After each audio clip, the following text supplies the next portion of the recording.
헬스조선 3례 서비스 3대 약속. 여러분 안녕하십니까. 아침에 신문을 펼치니 김우중 전 대우그룹 회장 별세 소식이 있었습니다.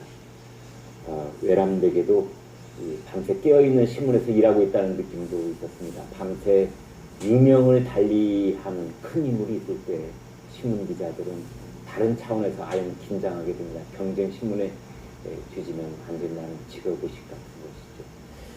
딴소리를 해서 죄송합니다. 그것도 잠시 이내 김우중 회장 때문에 가슴이 먹먹해졌습니다. 저는 그분을 가까이 대면한 적이 서너 번쯤 됩니다. 한 번은 이 폴란드 자동차 회사의 구내 식당에서였습니다.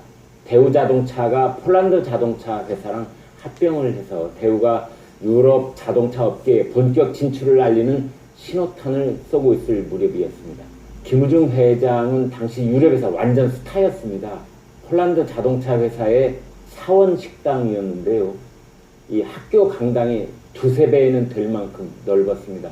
그런데 식당이 전체적으로 텅 비어 있었고 중앙에만 식탁 한 개가 놓여 있었는데 가로로 길게 펼쳐놓은 식탁이었습니다. 식탁 길이가 한 30m쯤 됐고요.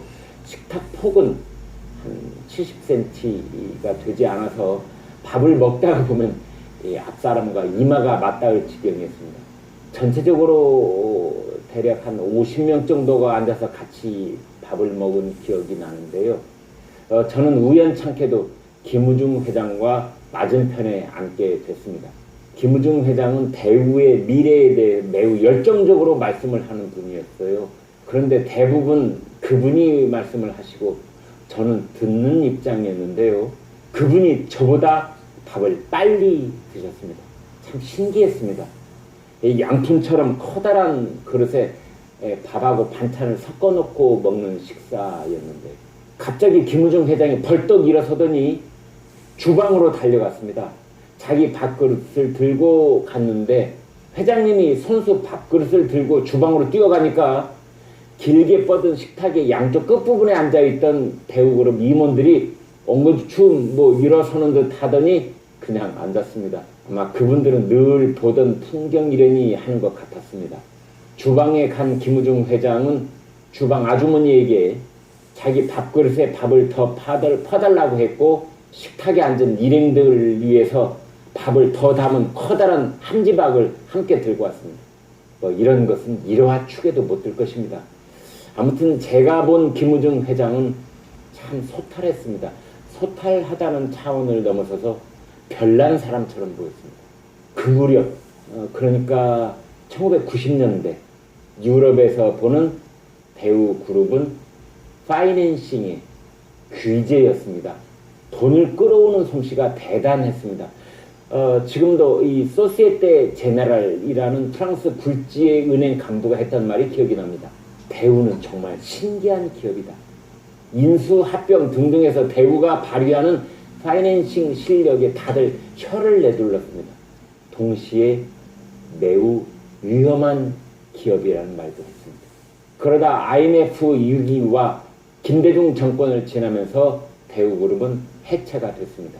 김우중은 김대중을 믿었던 것일까요? 아무리 힘들어도 김대중 정권이 대우그룹을 죽이지는 못할 것이다. 어떻게든 기사 회생의 기회를 줄 것이다. 이렇게 믿었던 것일까요? 그만큼 김우중은 김대중 정권에게 유형, 무형에 투자를 했다고 생각했을까요? 아니면 김대중 대통령은 대우를 살리려고 했으나 그를 둘러싼 경제 관료들이 대통령의 뜻과 달리 대우를 죽였을까요? 저는 개인적으로 프랑스 방송에 출연을 해서 김우중의 탱크주의에 대해서 토론했던 기억도 납니다. 당시 프랑스 언론은 대우그룹의 탱크주의에 열광하고 있었습니다. 대우 냉장고에서 시작된 탱크주의는 탱크처럼 튼튼하고 견고하고 고장이 없는 제품이라는 목표를 내걸었고 크게 성공했습니다. 저돌적이고 물러나는 법이 없고 과감하고 끝을 보고 마는 그런 튼튼한 기업가 정신, 탱크주의. 프랑스 언론은 자기네가 일찍이 본 적이 없는 탱크주의에 열광하면서 저 같은 한국 기자를 초청해서 토론을 벌이고 있었습니다. 그보다 훨씬 오래전 제가 초년병 기자였던 80년대 중반 남산에 있는 힐튼 호텔에서 제가 속한 부서와 김무중 회장이 함께 식사를 한 적이 있습니다. 배우전자 텔레비전을 기증하면서 그분이 보였던 열정은 얼마 뒤에 세계는 넓고 할 일은 많다 책이 되어서 나왔습니다. 오늘 아침 신문은 세상은 넓고 할 일은 많다로 썼더군요. 세계를 세상으로 잘못 썼습니다. 그러나 세계나 세상이나 그것이기도 하지요. 세계보다 세상이 낫다는 생각마다 듭니다. 아무튼 세계는 넓고 할 일은 많다. 이 책은 당시에 초단기 밀리언셀러가 됐습니다. 기네스북에 오를 정도였습니다. 김영사라는 출판사가 크게 발돋움하는 계기가 됐습니다.